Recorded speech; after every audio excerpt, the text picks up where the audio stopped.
Teks biografi adalah teks yang berisikan kisah suatu tokoh dalam mengarungi kehidupannya. Teks ini ditulis oleh seseorang agar tokoh tersebut dapat diteladani banyak orang. Umumnya, teks biografi berisi sejarah hidup seseorang sejak lahir hingga saat ini, bahkan sampai tokoh tersebut meninggal dunia. Selain itu, kamu juga bisa mencantumkan permasalahan yang pernah dihadapi, maupun kelebihan-kelebihan tokoh yang dapat menginspirasi pembaca. Nah, tokoh yang biasanya dibuatkan biografi antara lain adalah tokoh yang terkenal, orang sukses, atau seseorang yang berpengaruh atau inspiratif di masyarakat. Contohnya seperti para pahlawan, negarawan, penemu, pengusaha, sastrawan, dan sebagainya. Jadi teman-teman, teks biografi itu memiliki tujuan untuk menceritakan kehidupan seseorang, tokoh terkenal maupun figur sejarah, mulai dari latar belakang keluarga, pendidikan, dan pengalaman hidupnya, sehingga pembaca dapat mengambil hikmah atau menjadikannya sebagai inspirasi dan menerapkannya di dalam kehidupan para pembacanya. Ada beberapa manfaat yang bisa kita peroleh dengan membaca teks biografi. Di antaranya yaitu, yang pertama, lebih mengenal tokoh-tokoh terkenal atau berpengaruh melalui riwayat hidupnya. Yang kedua, dapat melihat sisi perjuangan hidup seseorang hingga mencapai kesuksesan. Ketiga, memotivasi diri sendiri untuk bisa sukses dan pantang menyerah seperti kisah sang tokoh. Keempat, menjadikan inspirasi dalam bekerja keras untuk mencapai hasil yang diinginkan.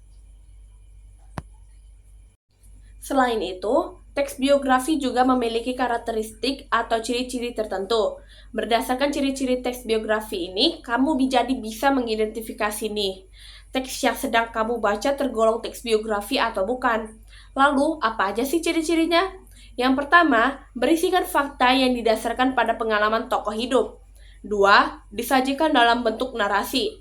Ketiga, menceritakan peristiwa penting yang dialami sang tokoh sehingga bisa dijadikan teladan bagi pembaca. Untuk struktur teks biografi terdiri dari 3 bagian, yaitu orientasi, kejadian atau peristiwa penting, dan reorientasi. Berikut masing-masing penjelasan lengkapnya.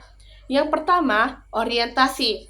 Orientasi merupakan struktur bagian awal dari teks biografi. Bagian ini mencakup pengenalan tokoh dan latar belakang kisah atau peristiwa yang akan diceritakan pada bagian selanjutnya. 2. Kejadian atau peristiwa penting. Pada bagian ini diceritakan tentang rangkaian peristiwa, yaitu kejadian-kejadian tokoh atau yang dialami tokoh. Bagian ini disusun secara kronologis sesuai urutan waktu. Ketiga, reorientasi. Bagian ini berisi komentar atau pernyataan simpulan mengenai rangkaian peristiwa yang telah diceritakan sebelumnya. Nah, reorientasi berperan sebagai penutup pada teks biografi dan bersifat opsional. Nah, bagian yang terakhir yaitu unsur. Unsur-unsur yang ada pada teks biografi adalah sebagai berikut. Yang pertama, cerita latar belakang keluarga tokoh. Yang kedua, terdapat cerita latar belakang pendidikan tokoh. Yang ketiga, terdapat masalah atau kesulitan yang dialami tokoh dan cara tokoh menghadapinya. Yang keempat, keistimewaan tokoh. Dan yang kelima, terdapat keteladanan tokoh yang dapat kita teladani.